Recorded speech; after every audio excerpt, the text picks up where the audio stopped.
الآن آن لها تعود وتهز أركان الوجود. الآن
And what the textbook said is that stuff moves through a system from extraction to production to distribution to consumption to disposal.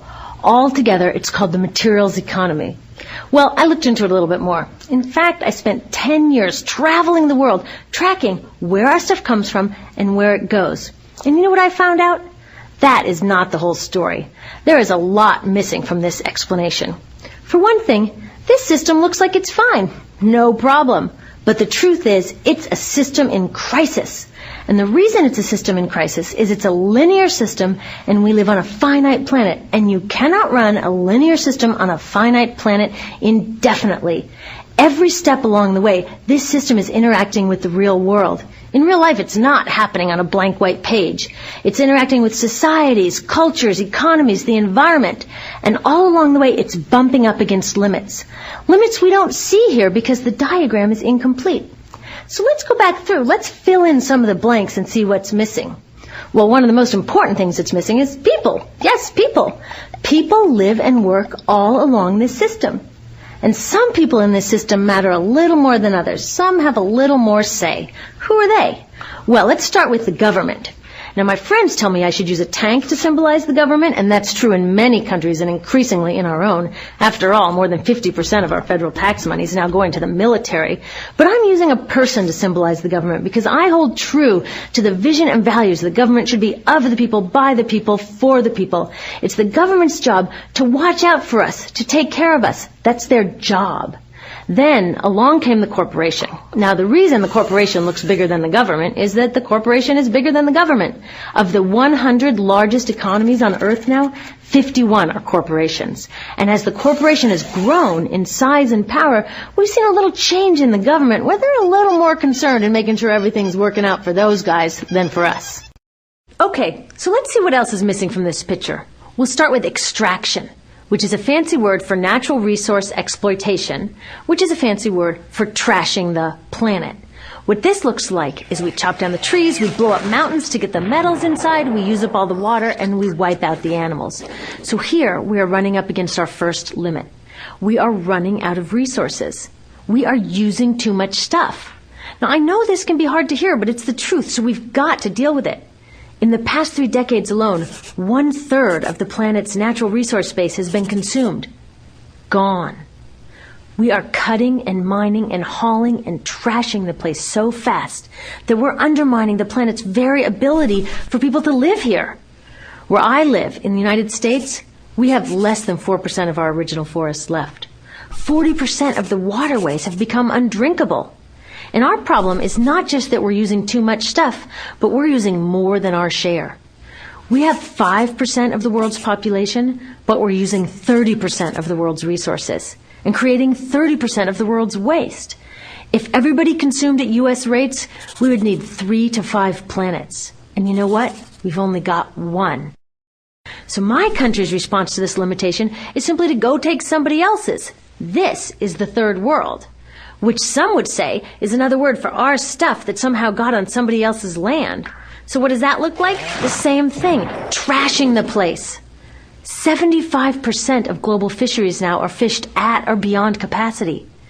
80% of the planet's original forests are gone. In the Amazon alone, we're losing 2,000 trees a minute. That is 7 football fields a minute. And what about the people who live here? Well, according to these guys, they don't own these resources, even if they've been living there for generations. They don't own the means of production, and they're not buying a lot of stuff. And in this system, if you don't own or buy a lot of stuff, you don't have value. Pour croître à l'infini, faire croître sans limite la production, et pour justifier cette croissance de la production, faire croître sans limite la consommation. Serge Latouche, un des critiques de la société de croissance les plus connus, a beaucoup écrit sur ces mécanismes. Au fond, il y a 3 instruments fondamentaux qui sont la publicité, l'obsolescence programmée et le crédit.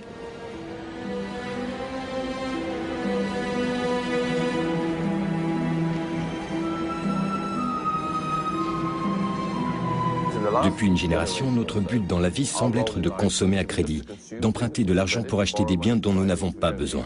Cela n'a aucun sens. Les critiques de la société de croissance mettent en valeur le fait qu'elle n'est pas viable à long terme, car elle se base sur une contradiction flagrante.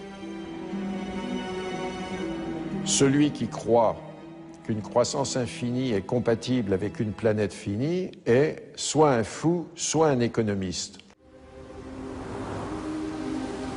Où est l'éthique quand on conçoit un produit pour qu'il tombe en panne? Gilles Slade se demande comment ont réagi les ingénieurs lorsque l'obsolescence programmée s'est généralisée. Dans les années 50, il y a eu un débat parmi les ingénieurs pour savoir si oui ou non il fallait programmer la mort d'un produit. Une grande partie du débat est parue dans le magazine Design News. On demandait de plus en plus aux ingénieurs de prévoir des procédés techniques pour réduire la durée de vie des produits.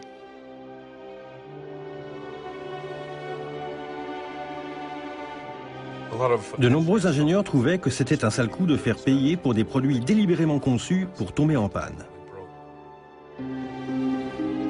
Le magazine Design News relayait ce débat intense. Une nation comme la nôtre, leader parmi les nations, transforme ses ingénieurs en destructeurs. C'est même un crime contre la loi naturelle de Dieu de gaspiller ce qu'il nous a donné. Pour les ingénieurs, c'était vraiment une période difficile. Cette confrontation avec l'obsolescence programmée les a conduits à revoir fondamentalement leur éthique. Notre premier film à succès était un film sur l'iPod. J'étais complètement fauché. Et quand j'ai acheté cet iPod, il coûtait dans les 400-500 $. Environ 8 ou 12 mois plus tard, la batterie est tombée en panne. J'ai appelé Apple pour qu'il la remplace, et leur politique à l'époque était de dire à leurs clients d'acheter un nouvel iPod.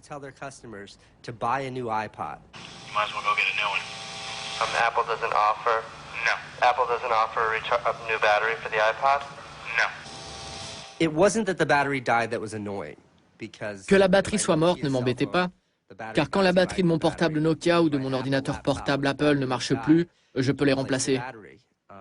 Mais avec l'iPod, qui n'était pas donné, si la batterie lâchait, c'était l'appareil tout entier que l'on devait remplacer.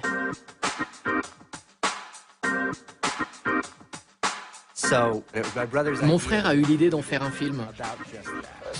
Munis d'un pochoir, nous avons bombé toutes les affiches d'iPod que nous avons rencontrées en ville avec ce slogan. La batterie non remplaçable de l'iPod dure seulement 18 mois.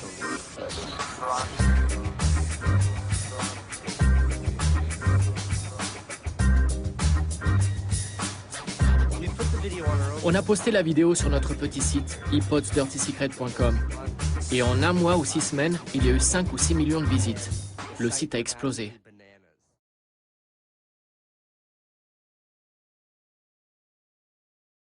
Un traité international interdit d'expédier des déchets électroniques dans les pays du tiers-monde, mais les marchands le détournent en déclarant ces produits comme des articles d'occasion.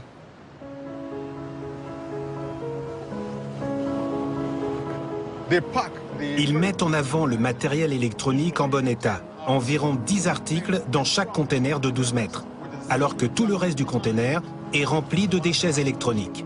Lorsque les douaniers l'ouvrent, ils pensent qu'il n'y a que du matériel en état de marche et qui pourrait durer longtemps.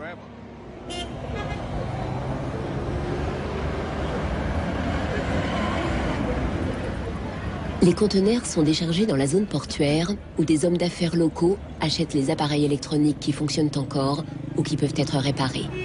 De là, le matériel part à Accra. Au Ghana, ce qui peut être réparé n'est pas jeté aussi facilement. Andrew Owusu achète des ordinateurs en provenance d'Europe, puis les remet à neuf pour ses clients. Cette machine vient d'Espagne. J'ai vu que le disque dur ne marchait plus. J'ai changé le disque et maintenant elle fonctionne. Pour celle-ci, le problème venait de la carte graphique. Je l'ai changée et maintenant elle est en état de marche. Si je repère la panne, ça me prend de 10 à 30 minutes pour la réparer. Andrew Owusu revend ses ordinateurs aux étudiants, aux écoles et aux petites entreprises. Il ne comprend pas cette mentalité de gaspillage des pays industrialisés. Ici en Afrique, ce n'est pas donné à tout le monde d'avoir un ordinateur. C'est pour cela qu'ici, nous ne jetons rien, nous réparons.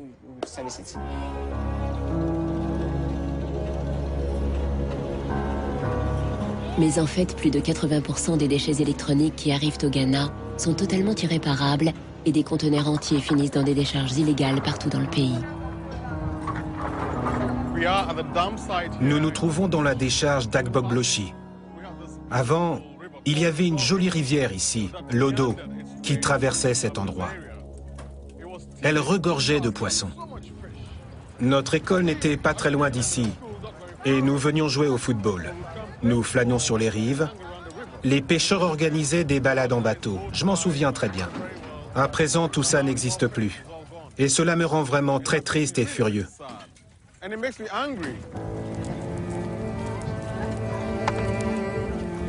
Aujourd'hui, les jeux des enfants ont laissé place aux jeunes défavorisés qui recherchent de la ferraille.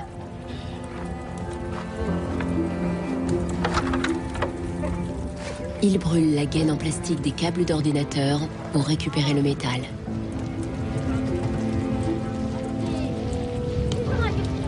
We get some from the computer, TV, and then the machines. The work is not good. Sometimes we get diseases like coughing. But sometimes there's some glass cut. If evening time you can sleep and you stand up. Les plus jeunes ratissent les déchets à la recherche de la moindre miette de métal que leurs aînés auraient pu oublier. Le métal est acheté par des ferrailleurs qui le revendent là où se développe une économie de croissance.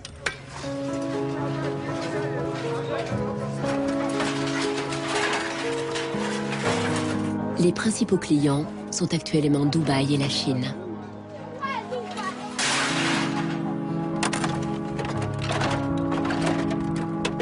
Certains des responsables de ces cargaisons disent « Nous voulons diminuer la fracture numérique entre l'Europe et l'Amérique d'une part et l'Afrique d'autre part. » Mais la réalité, c'est que les ordinateurs qui sont expédiés ici sont hors service.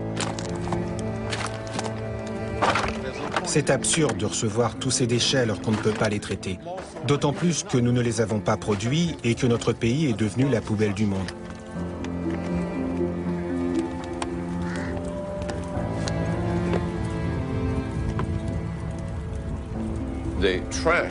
Ces déchets, cachés si longtemps pendant l'ère industrielle, sont maintenant entrés dans nos vies et nous ne pouvons plus les ignorer. L'économie du gaspillage vit ses derniers moments, car nous n'avons littéralement plus de place où stocker les déchets.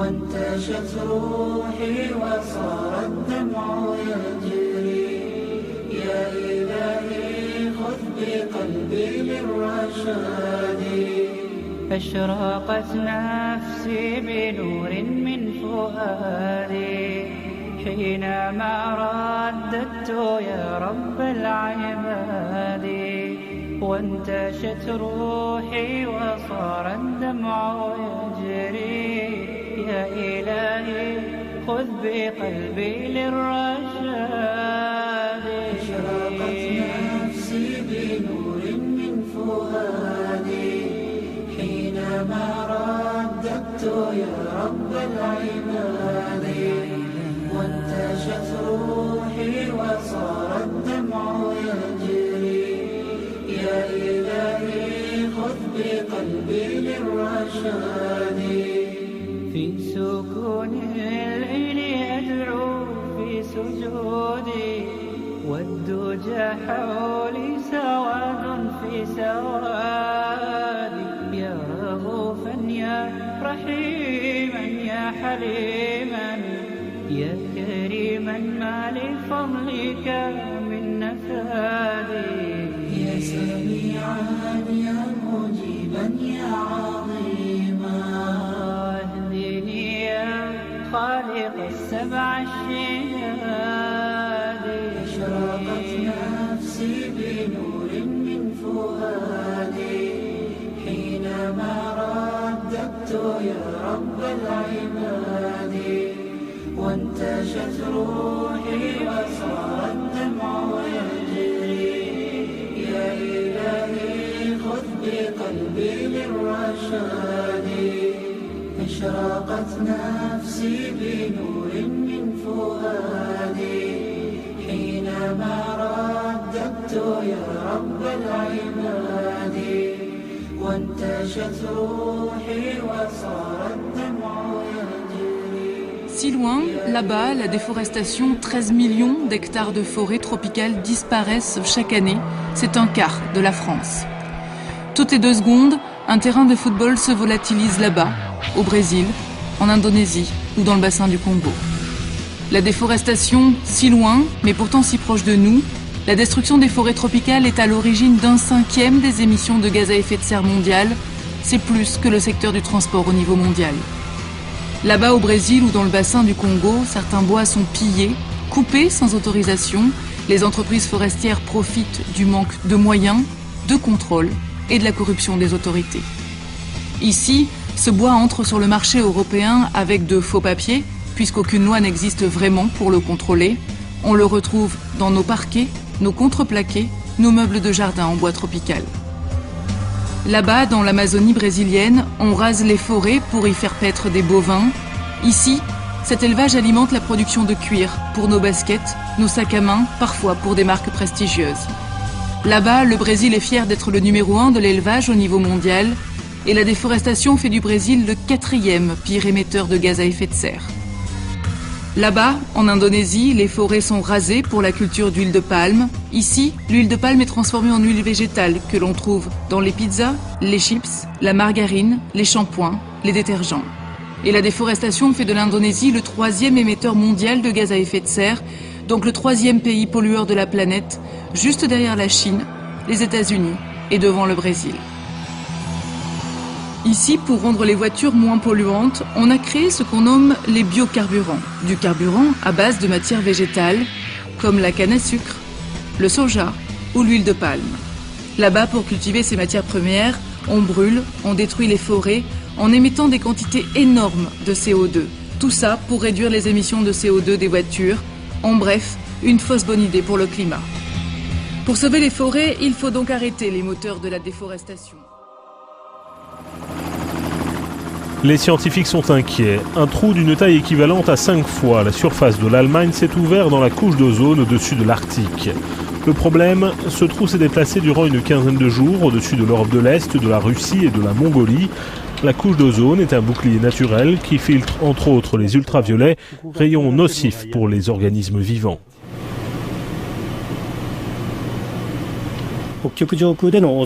La couche d'ozone filtre les rayons ultraviolets qui sont néfastes et sa réduction pourrait avoir un impact sur l'environnement en Scandinavie et en Russie si la tendance se poursuit, explique ce chercheur japonais. Les composés chlorés utilisés par l'homme dans les systèmes de réfrigération et les aérosols sont, avec les froids polaires intenses, le principal facteur de destruction de la couche d'ozone. Le trou est habituellement plus important en Antarctique qu'en Arctique en raison des différences de température.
بالله من الشيطان الرجيم. بسم الله الرحمن الرحيم. وآت ذا القربى حقه والمسكين وابن السبيل ولا تبذر تبذيرا إن المبذرين كانوا إخوان الشياطين وكان الشيطان لربه كفورا.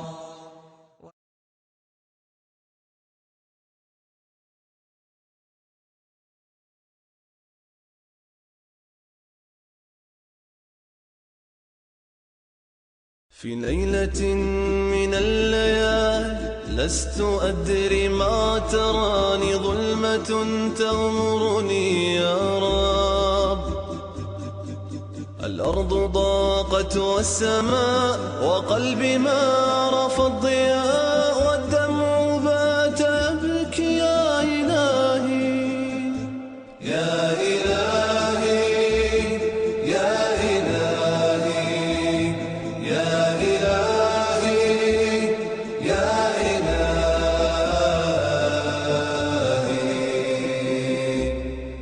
عصيت والذنب كبير وإني في حزني أسير مقيد بذنبي يا رب. فهل أستحق يا إلهي العفو مجرما مقر بالذنوب يا إلهي يا إلهي يا إلهي يا إلهي يا إلهي.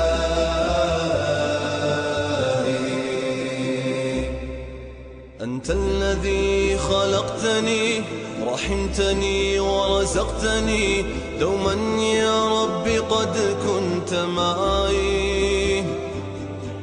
لكنني نأيت عنك نسيت ما قد كان لك وسرت في طريقي يا إلهي يا إلهي يا إلهي يا إلهي يا إلهي.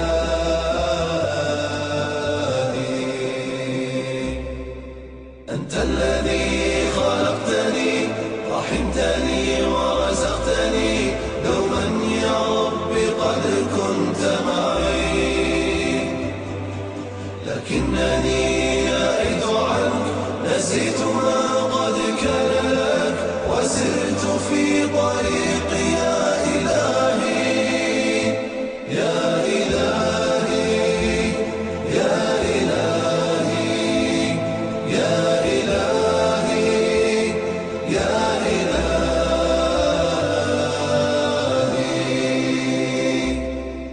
واليوم يا ربي أعود من ظلمة خلف الحدود فالقلب منكسر وطرفي حائر وأنا الغريق فلا أرى إلا سواك لمنقذا لا منجا ولا منجا إلا أنت يا إلهي يا إلهي يا إلهي